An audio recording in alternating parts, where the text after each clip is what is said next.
Hi there, Ischa here, and welcome to The Higher Life, where I take concepts that are considered esoteric, new age, and spiritual, and help you unpack these in a way that you can apply them practically to really empower your life. And when your life is empowered, you'll experience a radical positive shift in the way that you show up to your life and the results that you start getting out there.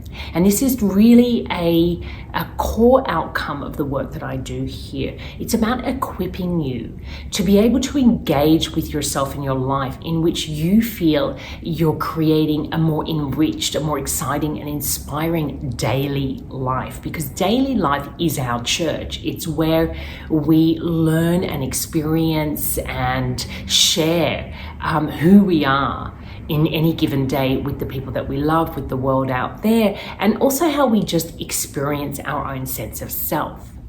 And this brings me to today's topic. What is personal transformation? Because personal transformation is all about how we perceive the self, how we answer the question, who am I? And as a transformational life coach, this is the focus of the work I've been doing for 15 years.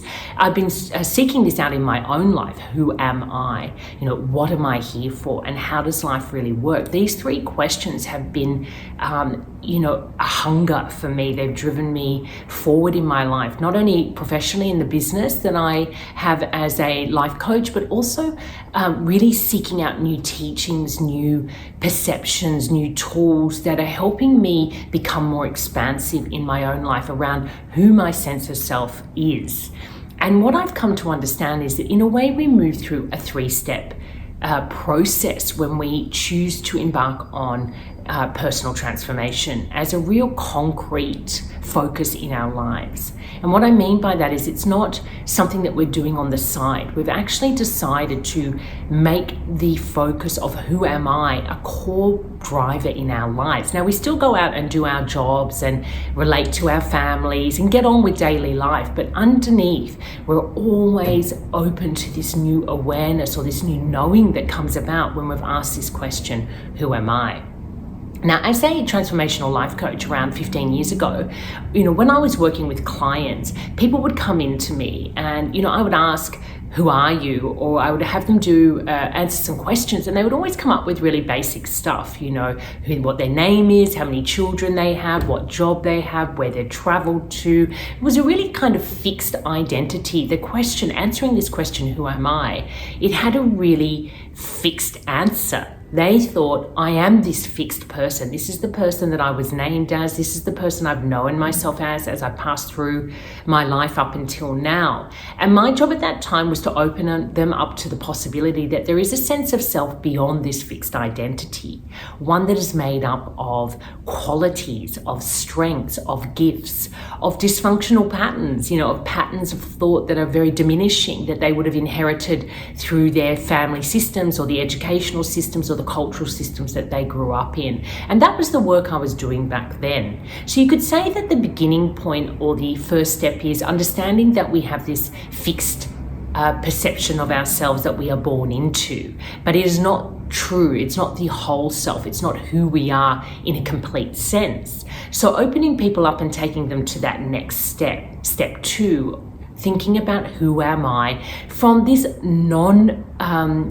non-visual or non-physical place. So if I say to you, I am warm, I'm a warm-natured person, or I am a kind-hearted person, you understand that. You'll say, yes, I get that about you. However, you cannot see that on me. You cannot touch me in that way. Not the same way as I have black hair or I have blue eyes. You can see those and verify them. But you can also verify I am a kind-natured person by spending time with me. So you're having a sensory experience of who I am, and you accept that and take it on board, and I accept that and take it on board about myself. So it's not really a big leap to realize that we have a sense of self that is non-physical, that it exists and it has an impact on other people, and we experience ourselves, this quality in ourselves, if we pay attention to it. So this begins the journey of personal transformation, where we realize that who this personal self is not fixed, it's fluid. And if it's fluid, it means that it can expand. We can have more senses of self than we even imagined that we ever could have had when we were first sort of born into the world or went through our education systems. It's a creative space. So in this second sense of self, you become, in a way, the creative self or the creator of yourself. You know that you can open up to different parts of yourself. You can explore yourself through different profiling systems such as the VIA character strengths test, and I'd often advise my clients to go out and play around with this and come back to me and say, like, okay, you have these beautiful 3 strengths. How are you going to use them out in the world? How do you recognize them in yourself? This is after they've done the character strengths test, and really getting them to embody this new sense of self that they had become aware of. Or it's not really a new sense of self, it's a sense of self that was already there, but their awareness has opened up to it. And I was following this path at myself. I was opening up to new awareness around this fluid sense of self and what it would offer me and how it would empower me to be more expansive in this way. And obviously, I would lead my clients through the same process that I was in at the time. And over time, because I've been doing this work for quite a while now and I'm very committed to it, I started to delve deeper and deeper into what is the essence, nature self, or the true self, which took me into new teachings around non-duality, around meditation, mindfulness, Buddhism, sort of this area that religion and spiritual doctrine has always kind of dominated in. And what I realized is there's this beautiful synergy between the evolution that is happening in our awareness around our psychological nature, our emotional nature. We have a psychological intelligence, a psychic intelligence, an emotional intelligence, and this all ties into our essence, nature, spiritual intelligence. So we're getting closer and closer to really understanding and having an awareness in a collective sense that at our core, when we move past this physical limited self, we move past the creative perceived self, we come to this self that actually is not personal anymore. We go back into what would be called our essence nature, and this is a very neutral self. It's a kind of energy self, and we all are born out of this essence nature. And when we go out in the world, we understand that as a species, we are all human. We understand that we all feel emotions, we all think thoughts, we all share this sense of love and this sense of fear. So we're very aware that there is this shared experience of being a human being. And I believe that that really brings us into this essence nature, this truth that we all come from the same basic material.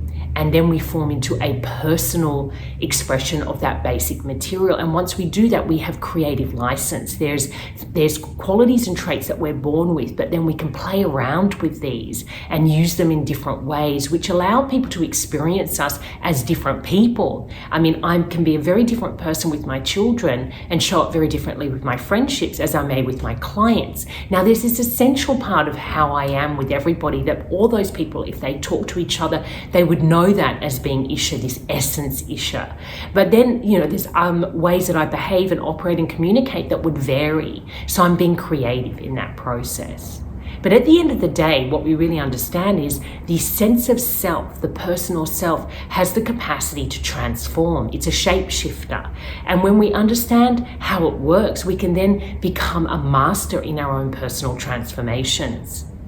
But at the end of the day, what the path is asking is really asking for us to return back to our essential nature as a resting place daily, so that we are not in a over-attachment to any particular identified self or sense of self. So that at the end of the day, we know that we've been a creative persona for the day, but then we return back into this neutral place and we let it all go. And that allows us to wake up the next morning. And even though we're operating in the same roles, such as mother, wife, coach, I'm using my own as an example, those things will still show up with us the next day. How I step into those becomes fresh. It becomes creative, inspiring, exciting. Maybe I have rocky days, and that's still a creative experience, right? I'm having an experience of knowing myself in a stressed state, or a sorrowful state, or a joyful state.